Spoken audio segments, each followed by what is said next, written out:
Astaghfirullah. Alhamdulillah wassalatu wassalamu ala Rasulillah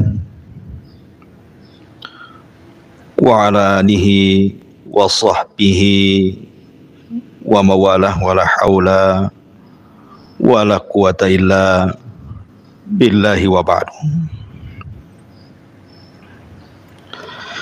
Kita lanjutkan kajian kita, masih membahas kitab Minhajul Muslim, dan kita masuk pada pasal yang ke-12, iman kepada qada dan juga qadar Allah subhanahu wa ta'ala. Pembahasan ini adalah pembahasan yang sangat penting sekali,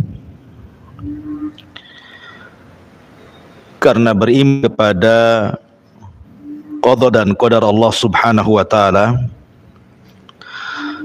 adalah bagian daripada rukun iman, di mana seorang muslim tidak boleh tidak kecuali harus beriman dengan qada dan qadar. Ma'asyiral muslimat yang dimuliakan Allah subhanahu wa ta'ala, setiap manusia, saya, ibu-ibu ataupun siapapun, semua sudah dicatat oleh Allah subhanahu wa ta'ala dalam catatan yang umum yang disebut dengan Lauhil Mahfuz.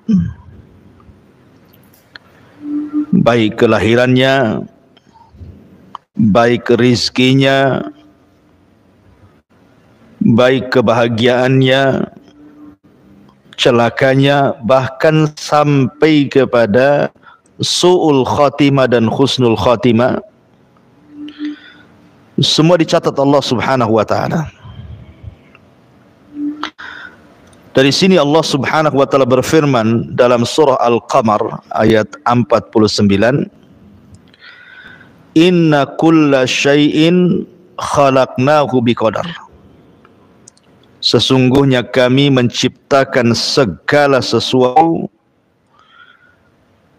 itu ditentukan dengan takdir Allah subhanahu wa ta'ala.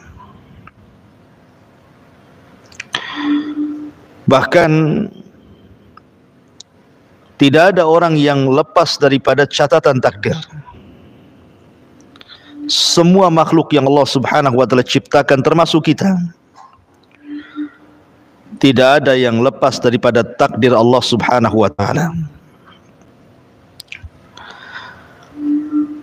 Lalu apa faedahnya seorang muslim itu harus beriman dengan qada dan qadar itu? Begini Bu ya, di masyarakat terutama di orang-orang awam, terkadang di antara mereka apabila ditimpa musibah, apakah musibah berupa kelaparan, susah ekonomi, meninggal orang yang dicintai, kenakalan anak-anak, atau musibah-musibah yang lainnya, terkadang musibah-musibah itu dijadikan oleh manusia sebagai itab ilallah, celaan kepada Allah subhanahu wa ta'ala. Padahal jangan sampai menjadikan musibah yang Allah subhanahu wa ta'ala turunkan kepada kita itu celaan bagi Allah. Tak jarang di masyarakat kita sering mendengar apabila ditimpa musibah kemiskinan, maka mereka akan mengatakan, kenapa saya selalu ditimpa kemiskinan, kenapa orang? atau orang yang ditimpa penyakit yang berkepanjangan. Terkadang dia menyalahkan Allah Subhanahu wa ta'ala dan mengatakan, kenapa si aku saja yang kena penyakit ini, kenapa orang lain tidak? Atau mungkin perceraian, atau mungkin kenakalan anak-anak. Terkadang objek yang disalahkan itu adalah Allah Subhanahu wa ta'ala. Padahal semua sudah ditakdirkan Allah Subhanahu wa ta'ala. Harusnya kalau seandainya seorang mendapatkan musibah dari Allah Subhanahu wa ta'ala, dia meminta kepada Allah untuk Allah selesaikan musibah ini. Karena Allah yang membuat musibah, Allah yang mengangkatnya. Makanya Allah mengatakan, ma asaba min musibatin illa biidznillah. Tidak ada sebuah musibah pun yang menimpa seorang manusia kecuali semua karena izin dari Allah Subhanahu wa ta'ala. Kemungkinan Allah Subhanahu wa ta'ala ingin mengangkat derajat orang tersebut, kemungkinan Allah Subhanahu wa ta'ala ingin menghapuskan dosa-dosa orang tersebut, atau kemungkinan Allah sedang menegur karena dia sudah melampaui batas dari ketentuan Allah dan Rasulnya. Harusnya kembali kepada kita, bukan menyalahkan pencipta kita. Makanya salah satu yang bisa melapangkan dada ketika saat-saat Allah memberikan musibah kepada kita itu, yang paling besar adalah karena adanya keimanan kepada qadha dan qadar Allah Subhanahu wa ta'ala, bahwa apa yang sedang kita alami hari ini itu sudah dicatat 500 tahun sebelum Allah Subhanahu wa ta'ala menciptakan langit dan bumi, apalagi menciptakan kita. Makanya kemudian Allah Subhanahu wa ta'ala berfirman, ma asaba min musibatin fil ardi wala fi anfusikum illa fi kitabin min qabli an nabra'aha inna dzalika 'ala Allahi yasir.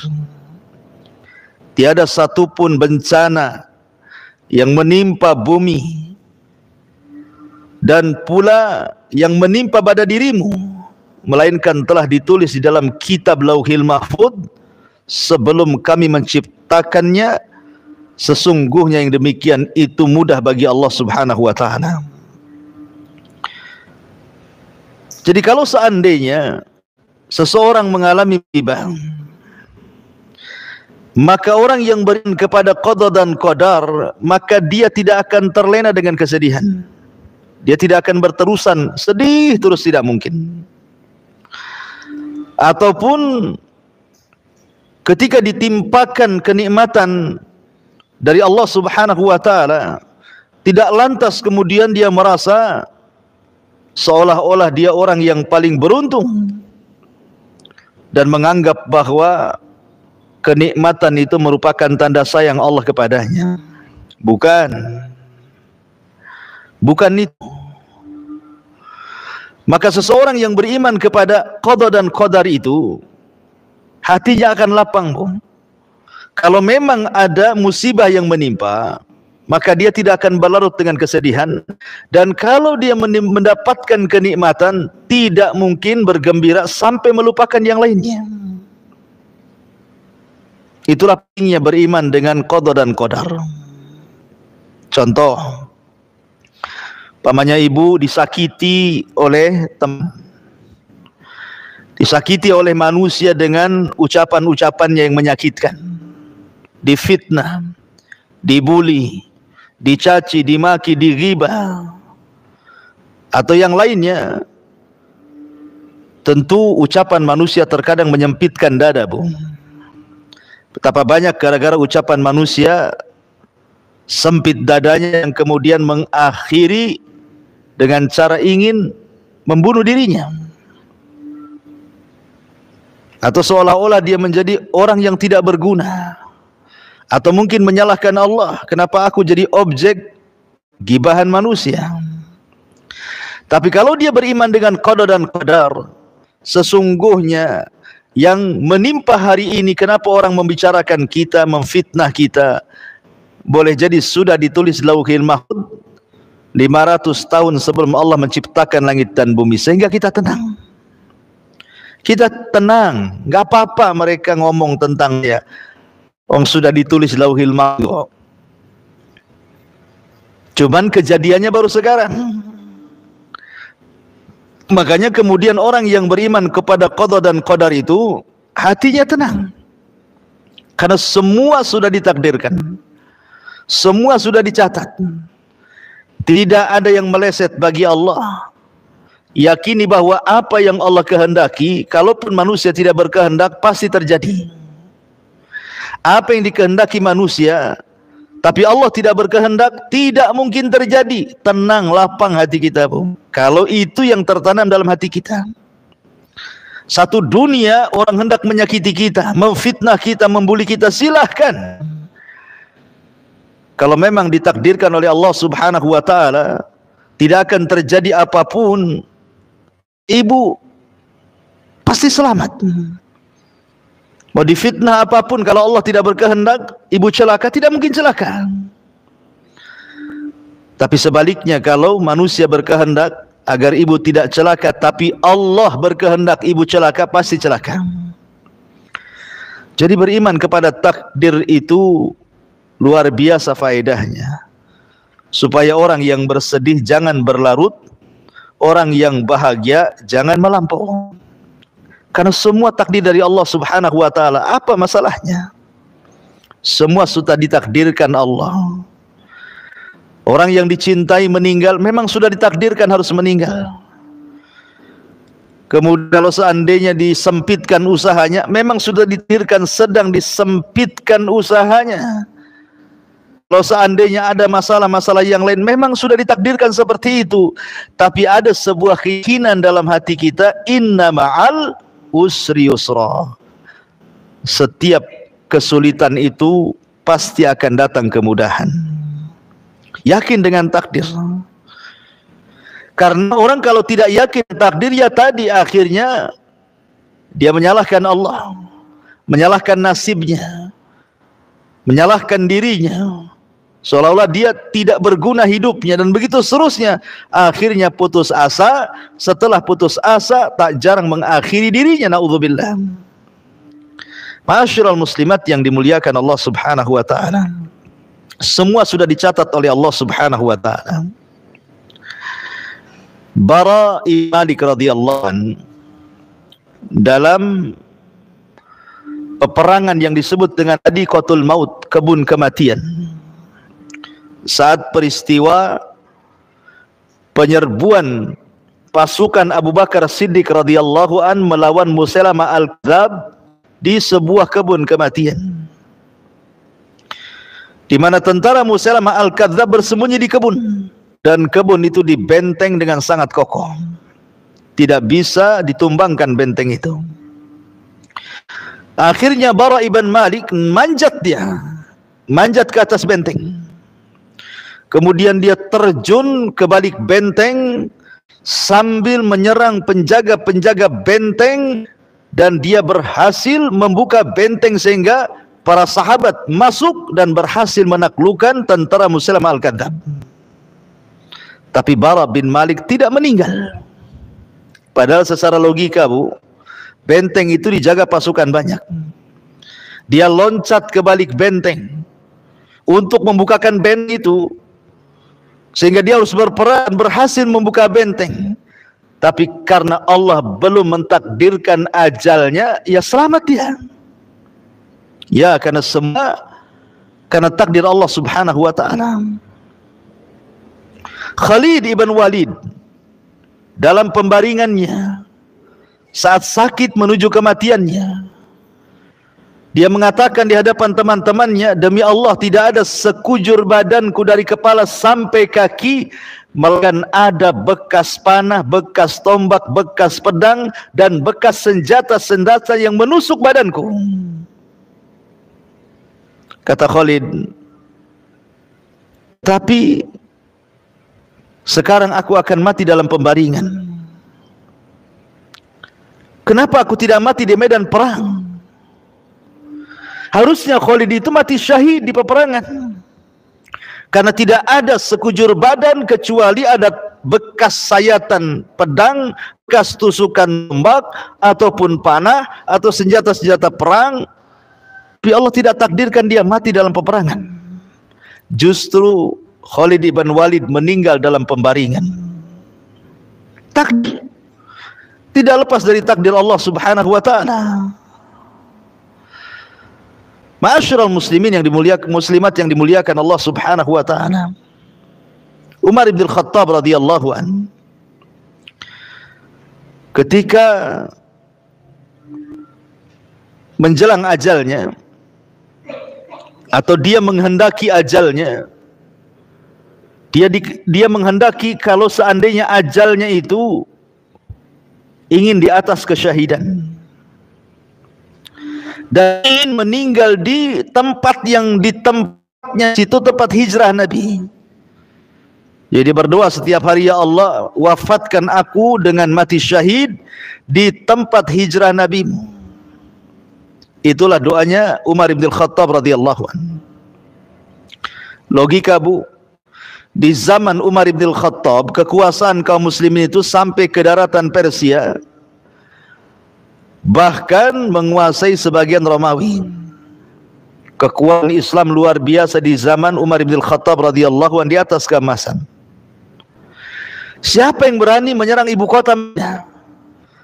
Sehingga terjadi pertempuran, kemudian Umar mati dalam pertempuran itu. Enggak ada yang berani menyerang kota Madinah. Tapi Umar yakin kalau sudah takdir Allah subhanahu wa ta'ala, tidak mustahil dia meminta kepada Allah untuk mati syahid di kota Madinah, tempat hijrah Nabi SAW. Yakin dengan takdir. Akhirnya suatu ketika Mughirah bin Syu'bah datang dari Persia membawa budak yang bernama Abu Lu'lu al-Majusi, meminta izin agar dia diperbolehkan tinggal di Madinah. Orang Majusi, orang kafir. Umar tidak mengizinkannya, karena tidak boleh ada orang kafir di kota Madinah. Yahudi saja diusir di zaman Nabi. Tapi karena terus mengeluh, akhirnya Umar pun mengizinkan Mughirah bin Syu'bah memasukkan budaknya untuk bekerja padanya di pandai besi. Maka ketika suatu hari Umar bin Khattab datang ke pandai besinya, Mughirah bin Syu'bah bertemu dengan Abu Lu'lu. Kemudian karena dia piawai dalam membuat senjata, kata Umar bin Khattab, wahai Abu Lu'lu, buatkan untukku pisau yang bagus. Kata Abu Lu'lu, siap wahai Amirul Mukminin, aku akan siapkan dan buatkan pisau yang bagus, pedang yang bagus, bahkan pisau ini akan dibicarakan barat dan timur. Umar tidak paham maksudnya dibicarakan barat dan timur itu. Rupanya Abu Lu'lu punya dendam ditaruh kepada Umar bin Khattab karena Umar berhasil menaklukkan Persia. Maka di suatu malam ketika Umar sedang sholat subuh, Abu Lu'lu masuk dalam barisan saf sholat subuh tanpa ada yang mengenali. Ketika sudah rakaat pertama, dia sudah di saf pertama, akhirnya dia tusuk Umar bin Khattab dari belakang beberapa tusukan. Dengan sebab itu Umar bin Khattab meninggal dunia. Ditusuk Abu Lu'lu. Dan keinginan Umar untuk mati syahid Allah kabulkan. Di tempatnya Rasul Allah kabulkan. Dia dibunuh oleh seorang Majusi yang tidak pernah sujud dan kepada Allah, dia kafir. Makanya ketika Umar bin Khattab bertanya kepada Ibnu Umar, man qatalani, siapa yang membunuhku wahai Ibnu Umar?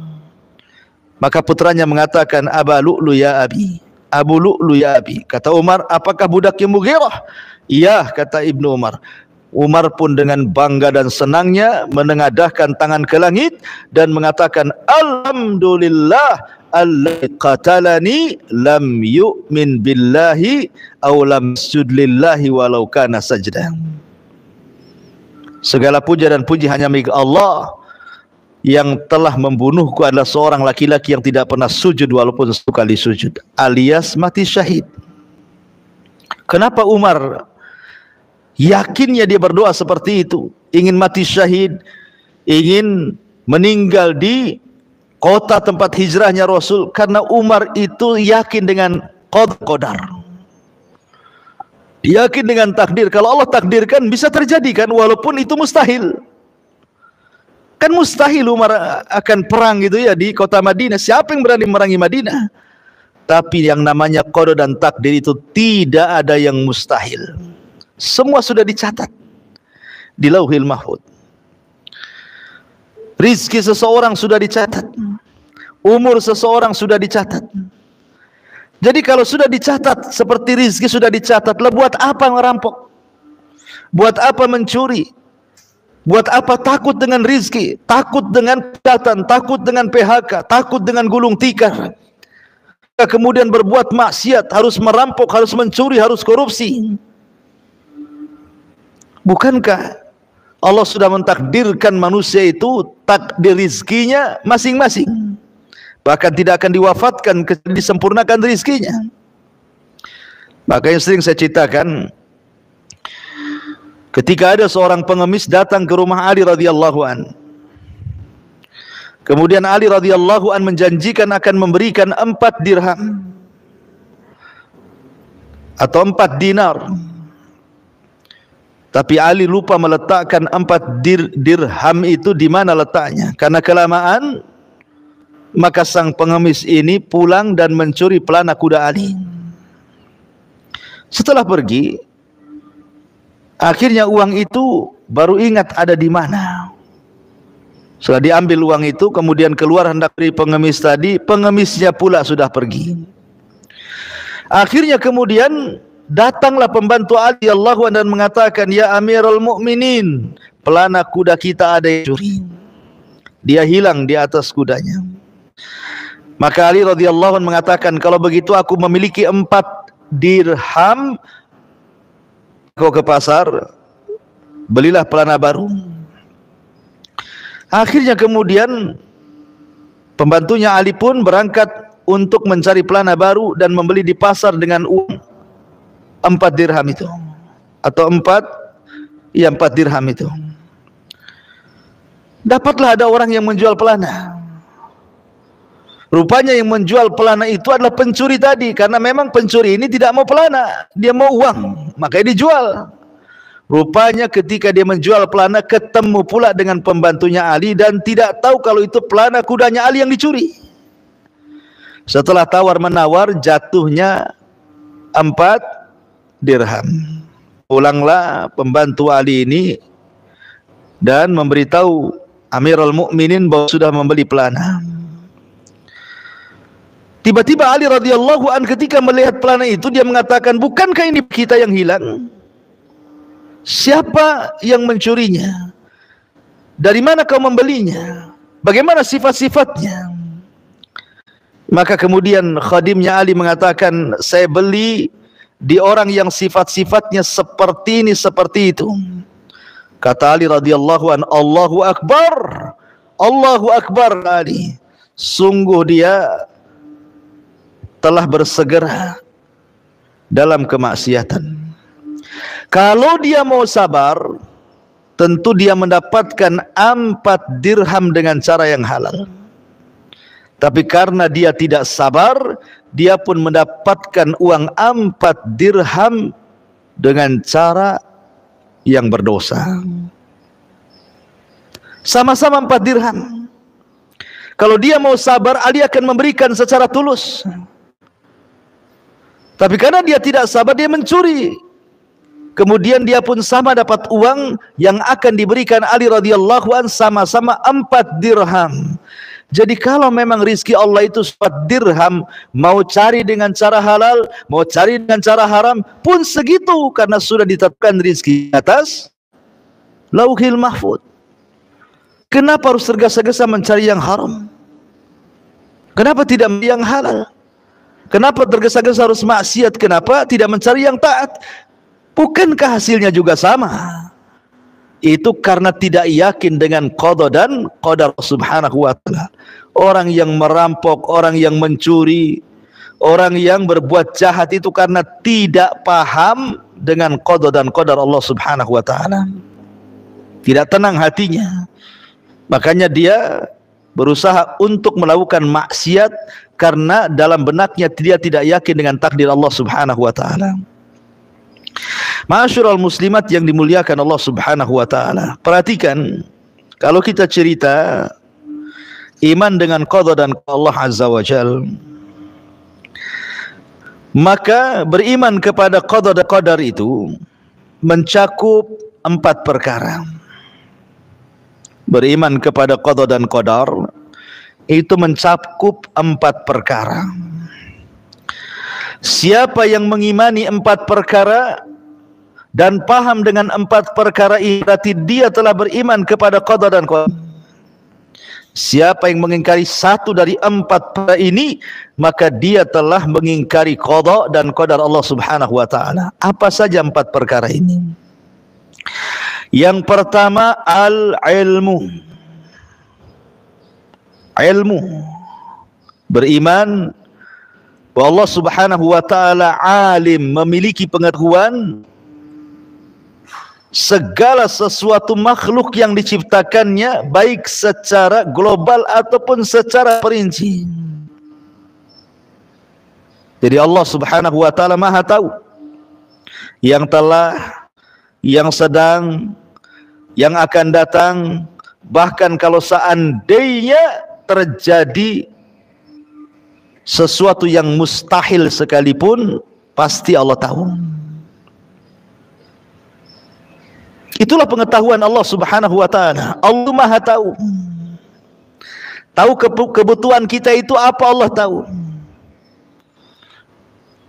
Sehingga kalau Allah Maha tahu dan kita yakin Allah Maha tahu, lalu buat apa kemudian orang itu bersedih? Bukan Allah Maha tahu. Kalau kita mengangkat kedua tangan kepada Allah Azza wa Jalla agar dilepaskan dari kesulitan, Allah Maha tahu. Allah tahu akan hamba-hambanya, akan kita itu Allah tahu. Apa yang dihajatkan kita, apa yang tidak dihajatkan kita, Allah tahu.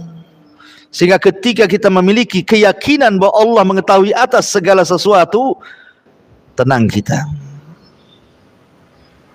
Lah pengetahuan Allah Subhanahu wa taala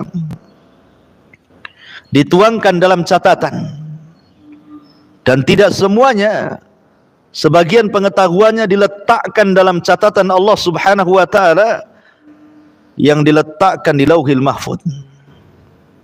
Jadi Allah sudah mencatat di ilmunya segala sesuatu yang akan terjadi sampai kiamat kita. Ketika Allah Subhanahu wa taala menciptakan pena ataupun qalam, maka Allah katakan, catatlah segala sesuatu yang akan terjadi sampai kiamat dibangkitkan. Jadi semua sudah dicatat. Semua sudah dicatat. Kita ini sudah dicatat, rizki kita sudah dicatat, umur kita sudah dicatat, hidup dan mati kita sudah dicatat, bahagia dan celaka kita sudah dicatat, sul khotimah dan husnul khotimah sudah dicatat. Tetapi ingat, jangan pula dijadikan dalil bahwa ketika Allah Subhanahu wa taala mencatat semua apa yang akan berlaku sampai kiamat dibangkitkan, ada pula orang yang mengatakan, kalau seandainya si fulan itu kafir, si fulan itu fasik, si fulan itu maksiat, saya kan maksiat karena catatan saya bermaksiat, makanya saya maksiat. Seolah-olah orang ini berdalil dengan alur catatan, sehingga akhirnya maksiat dilegalkan gara-gara berdalil dengan catatan. Ya, aku ini seperti ini, suka dengan laki-laki sesama jenis, ya karena memang sudah dicatatnya seperti itu, mau diapain katanya. Sudah takdir seperti itu, sudah catatannya seperti itu, dan catatan itu tidak mungkin dirubah katanya. Nggak boleh berdalil seperti itu, karena seseorang itu melakukan kekufuran, kefasikan, itu karena ikhtiarnya, kehendaknya. Allah tidak memaksa dia harus seperti itu, karena Allah tidak pernah memaksa hambanya. Bahkan Allah berikan pilihan, wahadainahu najdain. Kami pilihkan dua jalan, ini jalan kufur, ini jalan beriman. Jangan berdalil dengan takdir akan sebuah kemaksiatan. Karena maksiat itu memang takdir Allah, tapi kehendak Anda yang bermaksiat. Allah tidak berkehendak. Si fulan tahu bahwa si Anu akan bermaksiat, kemudian dia, bukan berarti kemudian ketika dia maksiat itu karena pengetahuan Allah dan catatan Allah akhirnya dia maksiat. Tidak. Allah subhanahu wa ta'ala tetap memberikan masyiah, kehendak. Dan makhluk juga punya kehendak. Sehingga ketika dia bermaksiat kepada Allah, itu karena kehendaknya, bukan karena catatannya. Makanya yang nomor 3 selain daripada beriman dengan ilmu Allah, beriman dengan catatan Allah subhanahu wa ta'ala, juga beriman dengan al-masyiah, beriman dengan kehendak Allah subhanahu wa ta'ala. Wa ma tasha'u illa an yasha'ahu rabbul alamin. Apa yang kalian kehendaki kecuali juga Allah berkehendak, tetapi kehendak menjadi bawah kehendak Allah subhanahu wa ta'ala. Kemudian yang terakhir ada yang disebut dengan al-khalqu, Allah yang menciptakan segala sesuatu. Jadi kalau Allah subhanahu wa ta'ala mengetahui, kemudian sebagian pengetahuannya dicatat, dan tidaklah Allah mencatat kecuali karena masyiah kehendaknya, kemudian diciptakannya, kemudian kita beriman dengan 4 perkara ini, tenang kita dibuatnya, karena masing-masing kita ini punya catatan. Ketika ibu dalam perut janin, kan datang tuh malaikat mencatat rizkinya, mencatat bahagianya, mencatat celakanya, mencatat sul khotimahnya, mencatat sul khotimahnya. Semua sudah dicatat atas kehendak Allah dan atas ilmu dari Allah subhanahu wa ta'ala. Kemudian Allah subhanahu wa ta'ala menciptakan hal yang sudah ditulis berdasarkan ilmunya, berdasarkan kehendaknya. Maka jadilah sebuah peristiwa. Mungkin ibu diejek orang, mungkin ibu dihina orang, mungkin ibu digibah orang. Ya, tenang saja, karena tidak lepas daripada takdir Allah subhanahu wa ta'ala. Lisan mereka juga yang menggibah ibu itu tidak keluar dari takdir. Lisan orang yang menggibah ibu itu loh, tidak keluar dari takdir. Walaupun dia mencaci, memaki untuk mencelakakan kita, sampai dia kemudian membuat isu hoax kemana-mana, ucapan dia tidak lepas dari takdir Allah. Walaupun dia ngompor sana, ngompor sini supaya ibu celaka, ibu dibenci, kalau Allah tidak berkehendak nggak akan terjadi. Capek saja dia ngomong ember ke sana kemari. Jadi kita tidak lepas dari takdir, sebagaimana dia pun tidak lepas dari takdir. Lah ketika itulah tenang kita, karena semua tidak lepas dari takdir masalahnya. Jadi apapun yang dikeluarkan dari lisan orang yang menyakiti kita tidak keluar dari takdir Allah subhanahu wa ta'ala.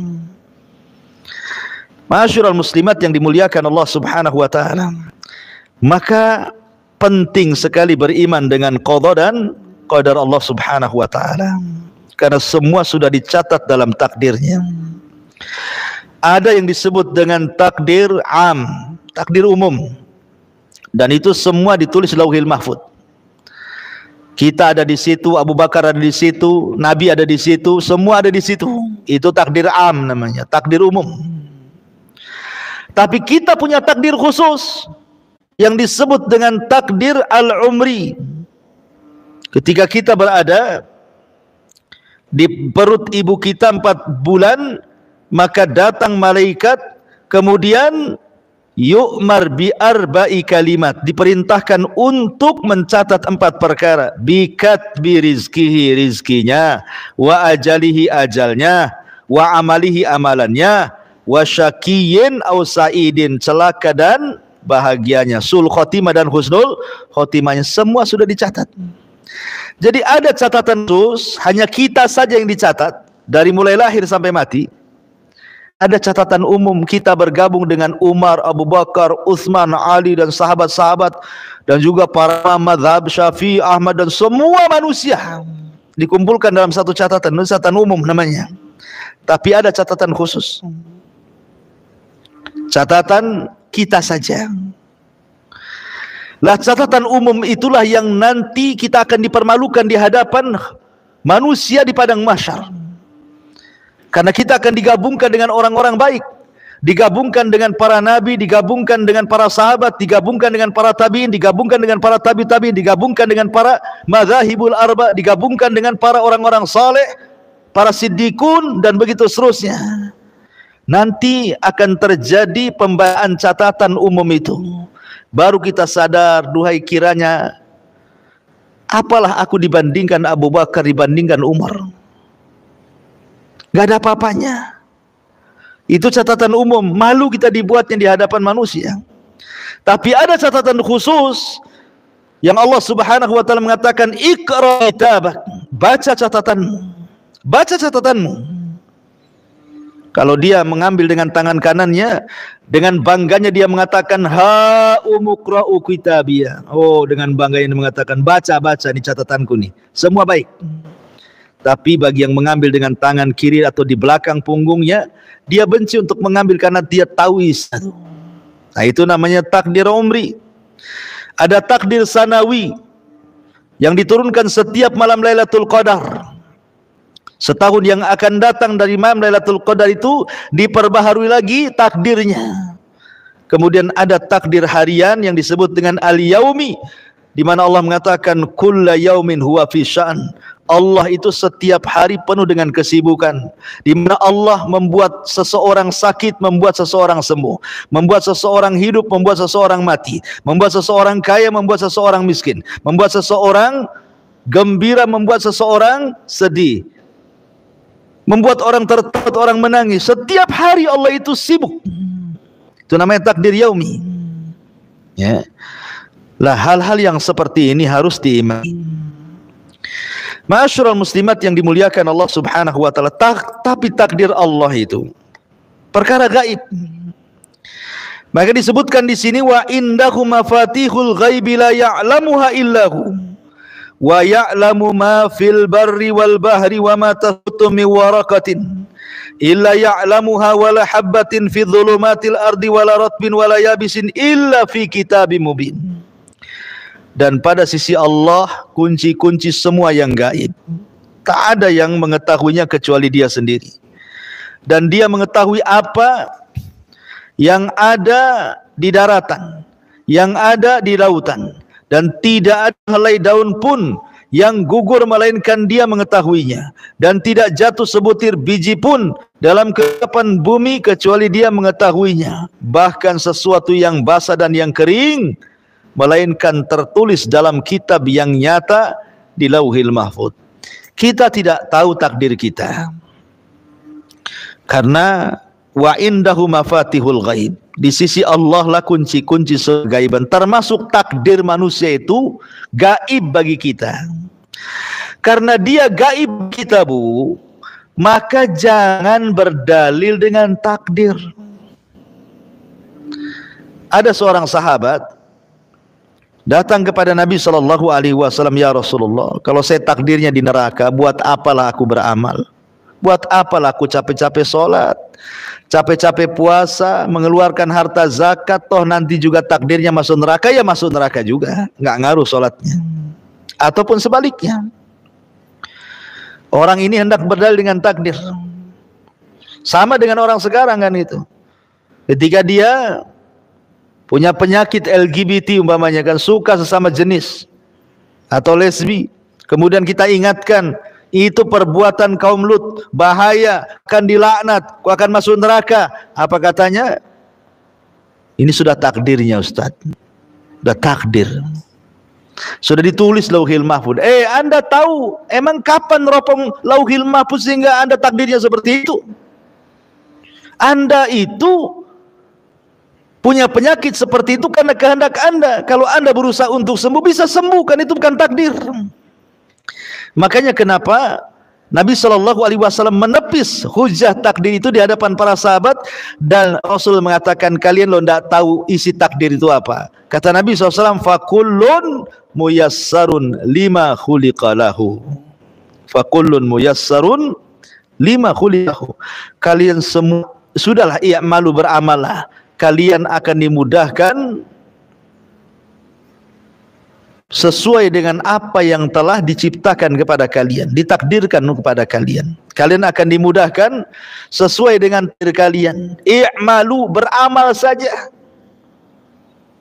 Kemudian Nabi SAW membacakan, fa amma a'ta wattaqa wa saddaqa bil husna fasanuyassiruhu lil yusrah. Adapun orang yang suka memberi dengan ilmunya, dengan hartanya, dengan pengetahuannya, dalam rangka mengikhlaskan diri kepada Allah, takwa, dan dia percaya dengan sorga dan juga nikmatnya, fasanuyassiruhu lil yusra. Sudah mudah langkahnya, Allah mudahkan. Mudah dia salat, mudah dia puasa, mudah dia sedekah, Allah mudahkan lagi. Jadi kalau seandainya seseorang itu melaksanakan salat 5 waktu, rajin dia, kemudian setelah itu dia berusaha untuk menempel dengan yang sunnah-sunnah, mulai qiyamul lail dia lakukan, duha dia lakukan, terus akhirnya nambah lagi dengan sunnah-sunnah yang lainnya, kemudian merembet ke puasa, merembet ke sedekah, merembet ke yang lainnya. Maka kalau itu terus setiap hari kita perbaiki ibadah kita, makin ditambah, pasti Allah akan akhiri kita seperti itu. Kita akan meninggal di atas ibadah. Tapi kalau sehari-hari orang itu bermaksiat, jadi Allah akhiri seperti itu. Yang jelas bahwa kata Rasul, i'malu, beramal solehlah, karena kalian akan dimudahkan sesuai dengan takdir kalian. Makanya kenapa Allah Subhanahu wa taala berfirman, fa idza faragta fansab wa ila rabbika farghab. Kalau sudah melakukan amal soleh yang satu, maka beranjak kepada amal soleh yang kedua. Apabila yang kedua sudah selesai, beranjak kepada yang ketiga. Apabila yang ketiga selesai, beranjak kepada yang keempat. Seperti Abu Bakar Siddiq radhiyallahu anhu, dia puasa dalam satu hari. Di hari yang sama dia mengikuti jenazah. Di hari yang sama dia cari orang sakit kemudian menjenguknya. Di hari yang sama dia memberikan sedekah kepada fuqara wal masakin. Begitulah Abu Bakar Siddiq radhiyallahu anhu, dan orang yang terus seperti itu akan diakhiri seperti itu. Tapi orang yang tidak seperti itu, justru dia menyibukkan diri dengan maksiat, boleh jadi dia akan diakhiri seperti itu di atas kemaksiatan kepada Allah. Karena orang itu diwafatkan sesuai kebiasaannya.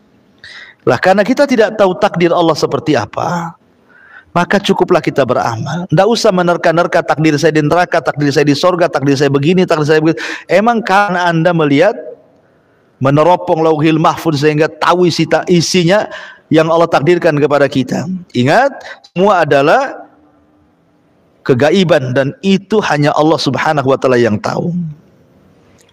Ma'asyiral muslimat yang dimuliakan Allah Subhanahu wa taala, dalam sebuah hadis di sini Nabi SAW bersabda, inna ahadakum yujma'u khalquhu fi batni ummihi arba'ina yawman nutfatan thumma yakunu 'alaqatan mithla dhalik thumma yakunu mudghatan mithla dhalik thumma yursalul malaku fayanfukhu fihi ruha wa yu'maru bi arba'i kalimat bi katbi rizqihi wa ajalihi wa amalihi wa syaqiyyun aw sa'idun fawalladzi la ilaha illa ghairuh inna ahadakum la ya'malu bi amali ahlil jannah hatta ma yakunu bainahu wa bainaha ila dhira' fayasbiqu alaihi alkitab fayamalu bi amali ahlin nar fayadkhuluha wa inna ahadakum la ya'malu bi amali ahlin nar hatta ma yakunu bainahu wa bainaha illa dhira' fayasbiqu alaihi alkitab fayamalu bi amali ahlil jannah fayadkhuluha.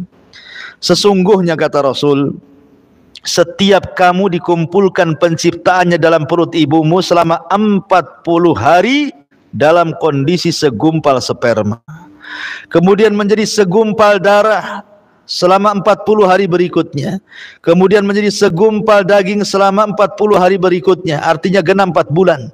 Kemudian diutuslah kepadanya seorang malaikat untuk meniupkan ruh padanya, dan ia diperintahkan untuk mencatat 4 perkara, mencatat rizkinya, mencatat ajalnya, mencatat amalnya, dan mencatat bahagia dan celakanya. Kemudian Rasul mengatakan, demi zat yang tiada Tuhan yang berhak disembah kecuali Dia, sungguh ada kalanya seseorang darimu benar-benar mengamalkan amalan ahli sorga, sehingga ketika jarak antara dia dengan sorga tinggal 1 hasta, namun takdirnya telah mendahuluinya, lalu dia beramal dengan amalan ahli neraka sehingga dia masuk ke dalam neraka. Dan ada seseorang di antara kamu yang mengamalkan amalan penduduk neraka, namun ketika jarak antara dia dengan neraka tinggal 1 hasta, takdirnya pun telah mendahuluinya, maka dari itu pun dia amalkan amalan ahli sorga sehingga dia Allah masukkan dia ke dalam sorga. Lihat, semua sudah dicatat dan semua sudah ditakdirkan Allah Subhanahu wa ta'ala. Ada yang dohirnya, dohirnya ahli solat, ahli puasa, ahli ngaji, ahli haji, dohirnya. Tetapi batinnya kan tidak tahu. Rupanya dia mengamalkan amalan itu karena riya, karena ingin dilihat orang, dipuji orang. Padahal kalau seandainya dia mengamalkan karena Allah, tentu jarak dia dengan sorga itu tinggal 1 hasta.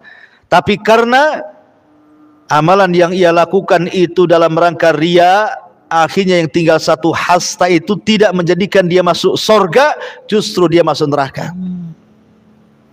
Tapi ada juga yang dohirnya, ya amalannya kurang, terkadang mungkin dia ada maksiat, tapi dia punya amalan yang kita tidak tahu, hanya dia dengan Allah yang tahu.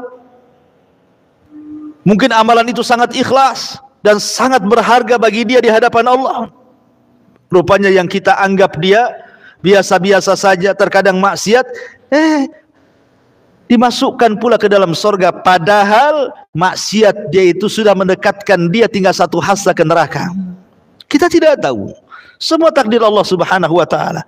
Kita tidak bisa memponis, kita tidak boleh menjustis, kita tidak boleh menuduh si fulan ahlul jannah, si fulan ahlul nar dalam kondisi orang masih hidup, karena kita tidak tahu akhir kehidupan manusia.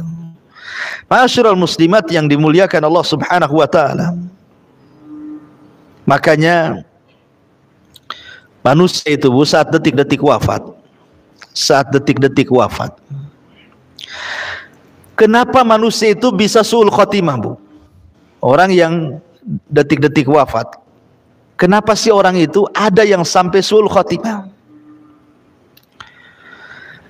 Kata Siddiq Hasan Khan rahimahullahu ta'ala mengatakan, karena ada 2 perkara kenapa orang itu jadi su'ul khotimah. Perkara yang pertama, karena dikuasakan kepada orang tersebut ajaran sesat.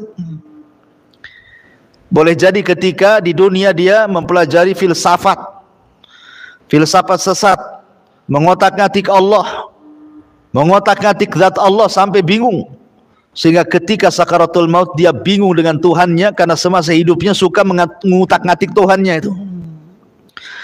Atau yang kedua, terkalahkan dunianya, karena ketika masa hidup dia sibuk dengan dunia, sibuk dengan pekerjaan, sibuk dengan usaha, sibuk dengan bisnis.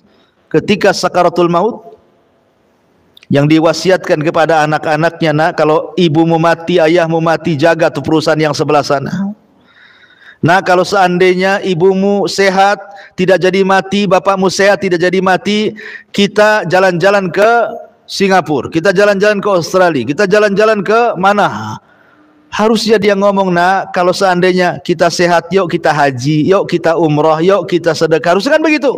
Tapi karena terkalahkan dengan dunianya, akhirnya itu yang diucapkannya. Jalan-jalan ke negeri kafir. Ya, akhirnya diwafatkan dengan angan-angan seperti itu, sul khotimah itu dia.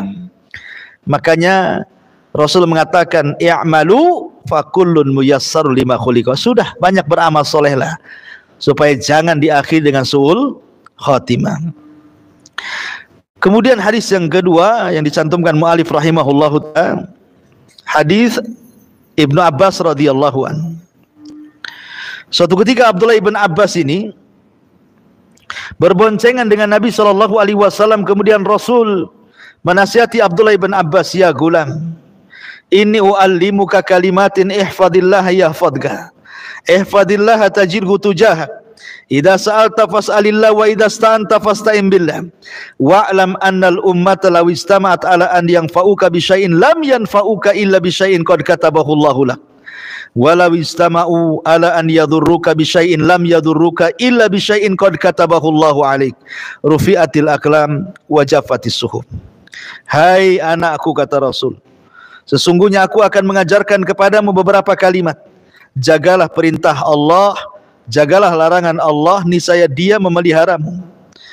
Kemudian jagalah Allah, niscaya engkau akan mendapatkannya di hadapanmu. Apabila engkau memohon, mohonlah kepada Allah. Apabila meminta pertolongan, mintalah pertolongan kepada Allah. Perhatikan syahidnya. Dan ketahuilah, sekiranya umat ini bersatu untuk memberikan manfaat kepadamu dengan sesuatu, niscaya mereka tidak akan dapat memberikan kecuali sesuatu yang telah Allah tetapkan untukmu. Dan sekiranya mereka bersatu untuk mendatangkan kemadaratan terhadap kamu, maka mereka tidak akan dapat menimpakan kemadaratan terhadapmu kecuali dengan sesuatu yang telah Allah tetapkan atasmu. Pena telah diangkat, lembaran-lembaran telah kering. Artinya bahwa di sini ada kelapangan dada bagi kita, Bu, ya. Makanya ketika kita menyebut tentang bagaimana cara melapangkan dada yang sempit, beriman dengan takdir. Dalilnya di sini. Seandainya satu manusia menyakiti ibu, yang menyakiti ibu itu loh tidak lepas daripada takdir Allah. Mereka tidak lepas dari takdir Allah. Kalau kata takdir Allah, 1 juta manusia menyakiti ibu tidak akan terjadi, tidak akan memadaratkan ibu, tidak akan terjadi. Tapi 1 orang yang mungkin dianggap remeh, dianggap tiada berharga, tiba-tiba kemudian dia memadaratkan kita, dan Allah berkehendak sudah dicatat gara-gara dia terjadi madarat, pasti terjadi. Ya, makanya sekali lagi bahwa beriman dengan qada dan qadar itu bisa melapangkan dada yang sempit, bisa melapangkan dada yang sedang dirundung dengan kesedihan. Ma'asyiral muslimat yang dimuliakan Allah Subhanahu wa taala, dari sini pentingnya kita beriman dengan takdir Allah Subhanahu wa taala. Adam dengan Musa itu pernah berdebat, Bu. Perdebatannya adalah ketika Nabi Musa mengatakan kepada Adam, wahai Adam, anta abuna, engkau kan bapak kami. Gara-gara engkau memakan buah larangan, akhrajtana minal jannah, kaulah yang menjadikan kami semua akhirnya mengikuti dirimu keluar dari sorga. Coba kamu tidak makan buah larangan, tentu kami akan tinggal di sorga, kata Musa. Kami sudah enak, tidak perlulah letih lagi di dunia. Gara-gara engkau akhirnya kami juga terkena imbasnya, diusir pula di dunia. Musa menyalahkan Adam dengan takdir. Maka Adam pun membantah Nabi Musa dengan takdir. Kata Adam, wahai Musa, engkau kan kalimur rahman, Nabi yang banyak bicara dengan Allah. Fala talumuni, jangan kau cela aku.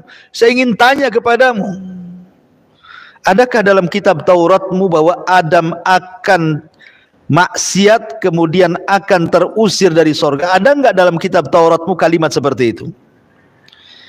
Maka Musa mengatakan ada. Kata Adam, kalau gitu jangan kau cela aku, celalah Tauratmu. Karena Tauratmu lebih dulu dicatat oleh Allah Subhanahu wa taala daripada Allah menciptakan diriku. Coba di Tauratmu tidak ada kalimat itu, aku tidak mungkin memakan buah larangan dan tidak mungkin pula diusir dari sorga. Karena Tauratmu yang mengatakan seperti itu, makanya aku terusir dari sorga dan memakan buah larangan. Masing-masing berhujah dengan takdir. Tapi Adam bisa mengalahkan hujahnya Nabi Musa. Ya, jadi jangan berhujah dengan takdir. Yang sudah berlalu, sudahlah berlalu. Jangan diingat-ingat kembali.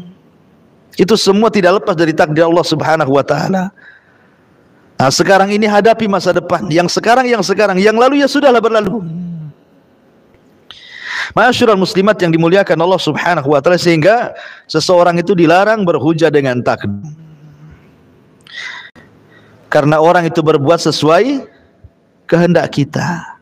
Walaupun kehendak kita tetap dibawa ke Allah Subhanahu wa taala. Wallahu alam, ini diantara pembahasan beriman dengan takdir. Mungkin bisa baca sendiri Bu ya, karena kalau kita terangkan satu persatu juga butuh waktu yang panjang. Silahkan kalau ada yang mau bertanya. Oke.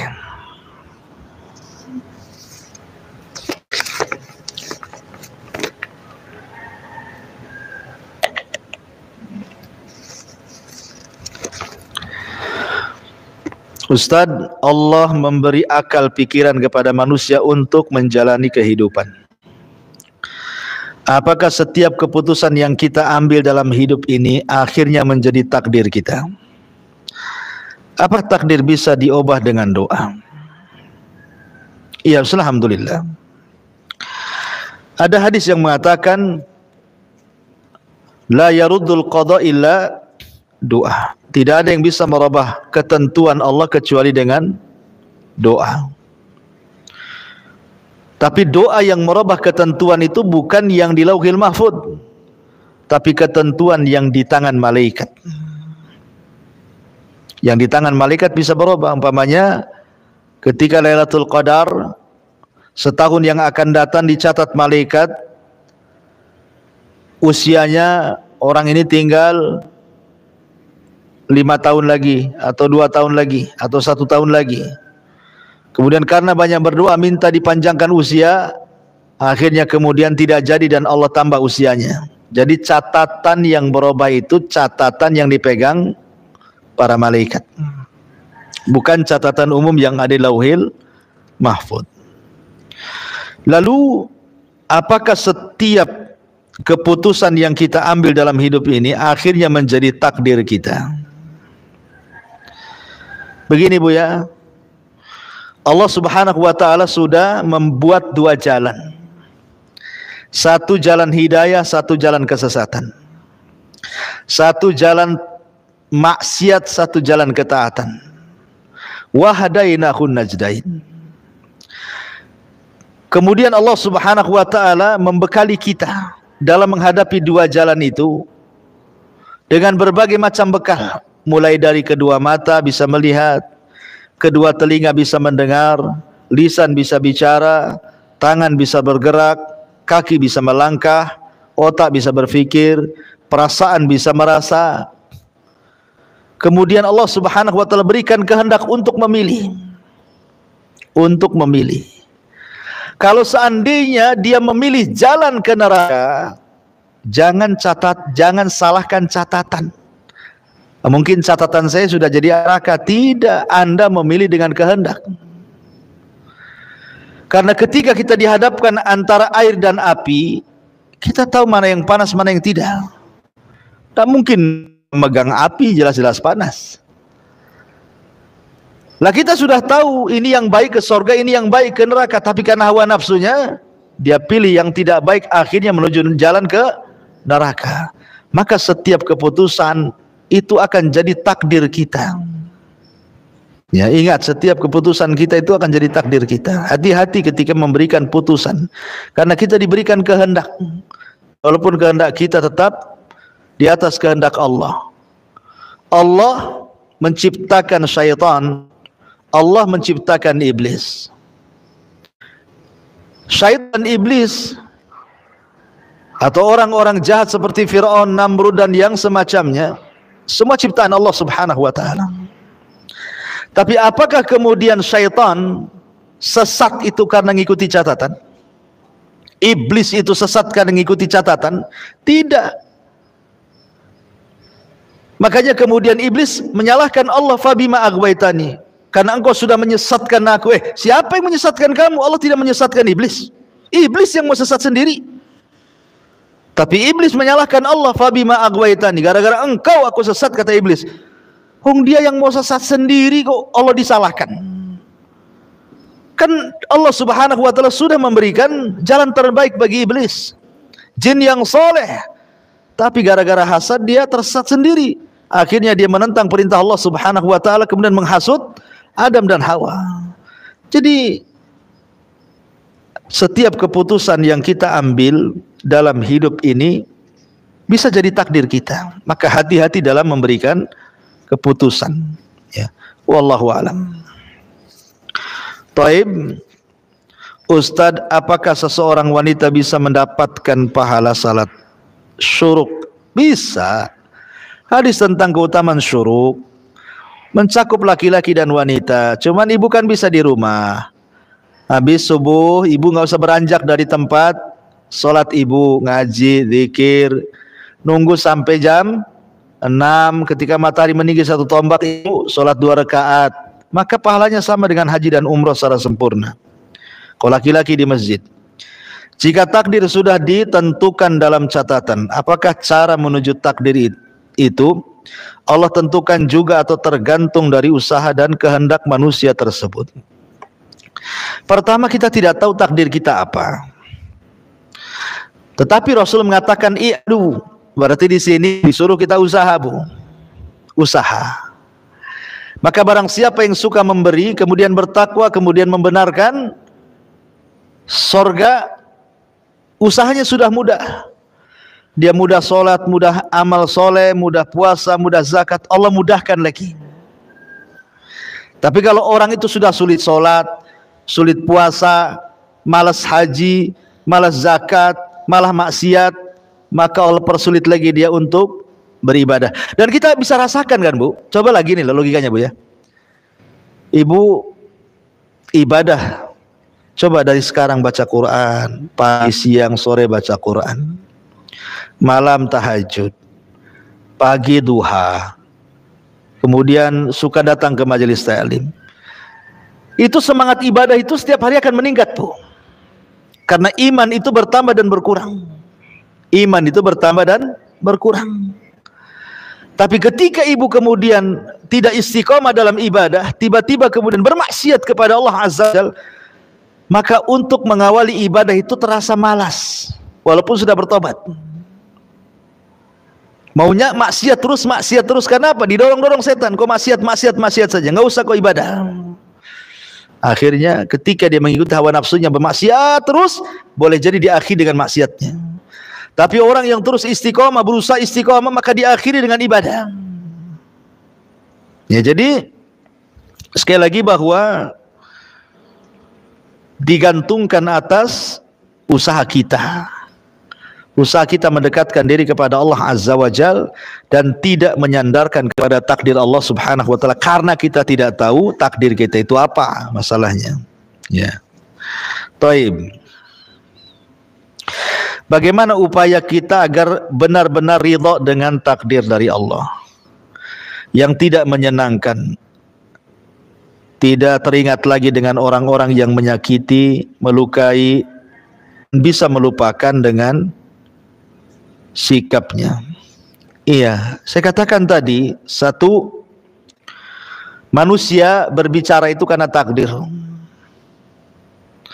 dan batas caranya juga karena takdir, sehingga dia bicara pun tidak lepas dari takdir. Jadi kalau dia tidak lepas dari takdir, kenapa ibu stres?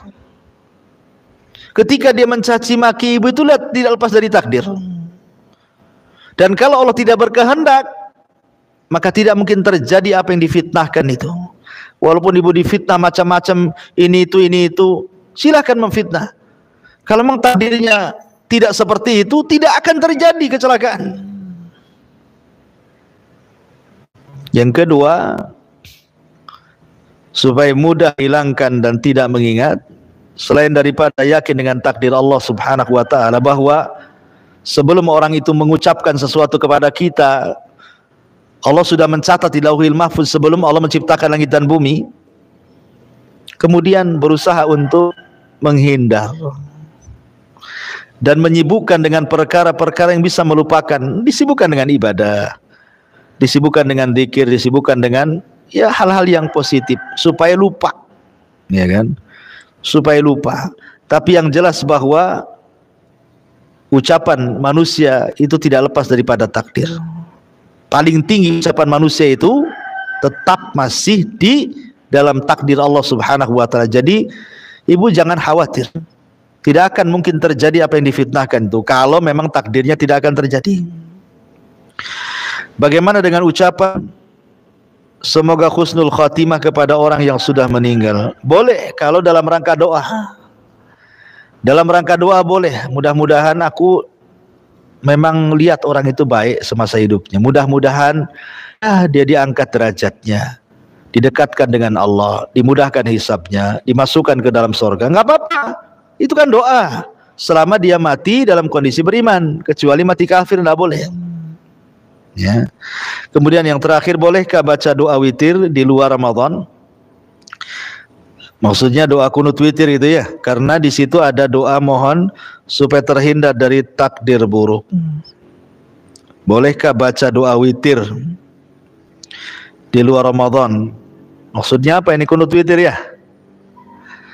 Ya, bolehlah. Kalau memang witir itu kan bisa dilakukan di luar Ramadan, bisa dilakukan di dalam Ramadan. Kenapa disebut apa namanya, kalau witir di bulan Ramadan itu disebut taraweh? Kan ada 3 istilah Bu yang ibu harus pahami ya. Qiyamul lail, tahajud, tarawih. Gitu ya. Itu 3 istilah. Kalau ibu sholat malam setelah Isya, sholat malam setelah Isya itu disebut qiyamul lail kalau di luar Ramadan. Jadi kalau ibu habis sholat Isya karena takut bisa bangun Bu ya, langsung aja ibu sholat malam 11 rakaat, ya kan, 2 baru 1 gitu ya. Tapi kalau ibu ingin tidur dulu baru kemudian qiyamul lailnya setelah tidur, itu disebut tahajud namanya. Disebut tahajud. Kalau qiyamul lail, sholat malam setelah tidur, ibu bangun sepertiga malam akhir, disebut tahajud. Tapi kalau di bulan Ramadan, orang qiyamul lail setelah Isya disebut tarawih.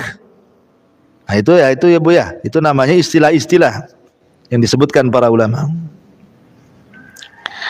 Jadi boleh seseorang membaca doa witir di luar Ramadan, tidak ada masalah. Kemudian pertanyaan selanjutnya, Ustadz, jodoh itu pilihan atau takdir? Ya, jodoh itu takdir, tetapi kita harus memilih. Ya, jangan kemudian kita menyandarkan kepada takdir, di rumah saja nunggu datang ada orang melamar. Sampai kiamat nggak ada yang orang melamar. Jadi kita tidak boleh tawakal tanpa ada akhdhu bil asbab, mencari sebab. Jadi dua-duanya takdir. Ya. Jodoh itu pilihan atau takdir? Ya takdir. Tapi kita harus memilih, mencari. Ya, karena kan kita tidak tahu takdirnya, makanya harus mencari yang baik agamanya, yang soleh, yang soleha, gitu ya. Mudah-mudahan dia takdir kita. Bukan pilihan, semua takdir kan, jodoh, mati, rizki, itu semua sudah ditakdirkan Allah Subhanahu wa ta'ala. Wallahu a'lam bishawab. Ini yang disampaikan. Insyaallah kita lanjutkan dengan kesempatan. Mudah-mudahan ada manfaatnya. Subhanaka bihamdika asyhadu an la ilaha illa anta astaghfiruka wa atubu ilaik. Allah ta'ala. Assalamualaikum warahmatullahi wabarakatuh.